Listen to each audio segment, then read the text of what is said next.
heard that classic be yourself advice growing up, but does it actually apply to in the workplace?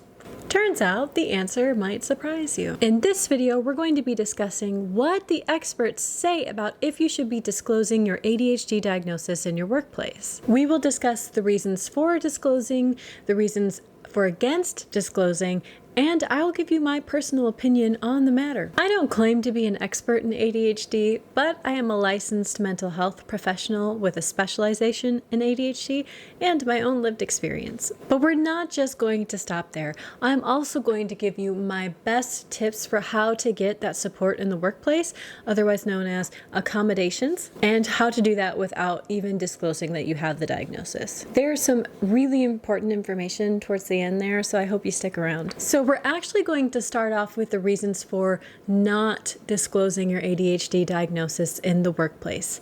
Yes, that's right. I said not to disclose your ADHD diagnosis in the workplace. And surprisingly, that is what most experts recommend to do. Let me share a story with you. So I spent most of my professional career working in the mental health field, and especially when I started, I worked in a nonprofit for community mental health, which means that I spent a lot of my time with folks that had mental health disorders out in the world, like going with them to appointments, case managing, things like that. And it was instilled in me in my education and that job that we should be reducing the stigma. We should be proud to be out, to be seen, to have these disorders be visible, and also to say that it's okay. That's kind of where my mindset was at.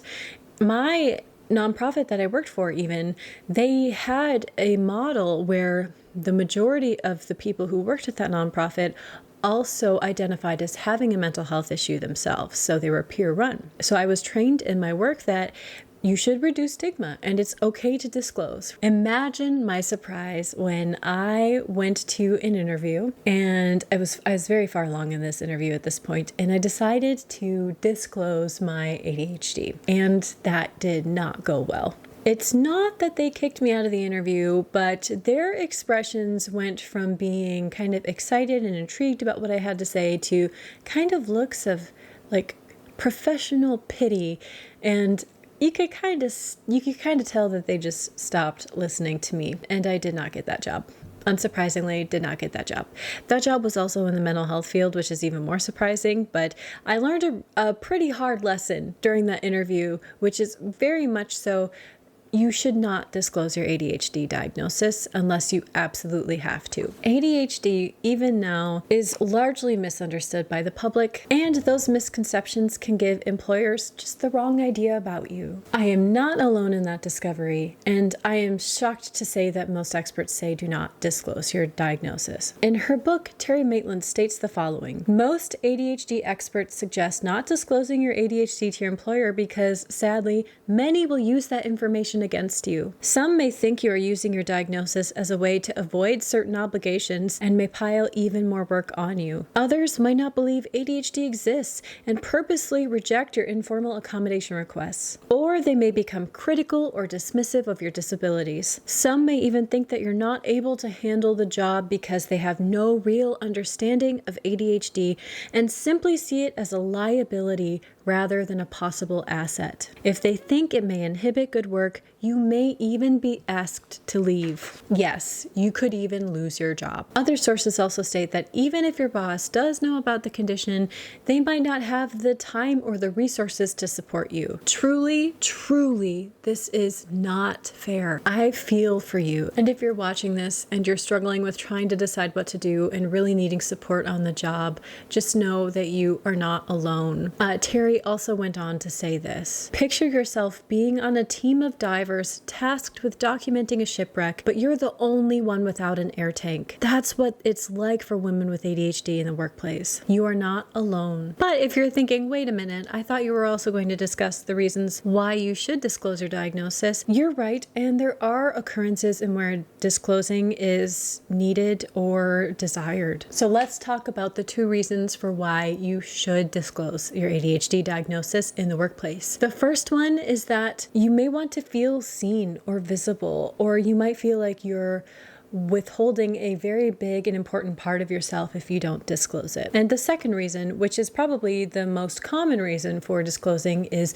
that you need accommodations or support on the job. Those reasons are both very, very valid, but my advice to you is this: do not disclose unless you absolutely have to, because there are many ways to get those accommodations without an official diagnosis on your record. So now we're going to move to walking through that process of requesting accommodations unofficially. And the first step for doing that is to identify on your own terms what you're struggling with on the job and what you need help with. Here are some common accommodations that people ask for: flex time or telecommuting, working from home, a voice recorder for meetings, a noise blocking headset, room dividers or a white noise machine. Maybe you need an enclosed workspace away from distractions, a cubicle in a less busy area, written instructions or email reminders, help or advice breaking down a large project into smaller projects, printed cards with work procedures, instructions, or workflow maps, or more frequent performance reviews or feedback. So you've decided what sort of accommodations you're needing.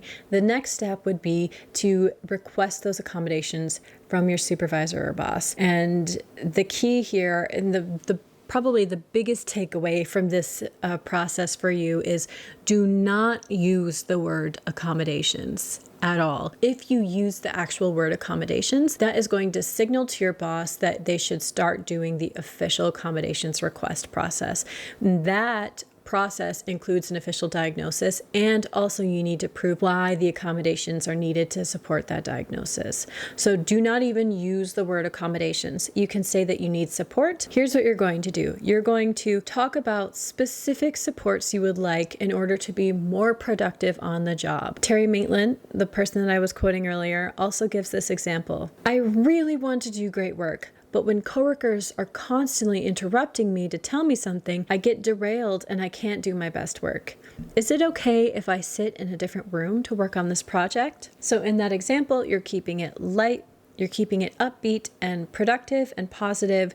You're not saying that it's because of your ADHD. You're being very specific about the thing you need support for and asking for a very reasonable support. Usually what happens next, since it is so reasonable, most supervisors, most bosses, I like to think, are just like anybody else. They're trying to do the best that they can, and they want you to be successful, and they likely will give you that support. If they don't, and you're really struggling and you find that you do need to disclose your diagnosis, then do so. But just heed the warning of this video and know that they might not understand or really know or see the value in the work you do once you have that diagnosis out. So I know this isn't like a super happy video, and the advice given is kind of counterintuitive, especially in this day and age. But just know you're not alone. I'm there with you. I've experienced it myself. I hope that you still got some value from this video, and if you did, please feel free to like and subscribe. It would really help me since this is a new channel, and I will be continuing to post ADHD videos once a week.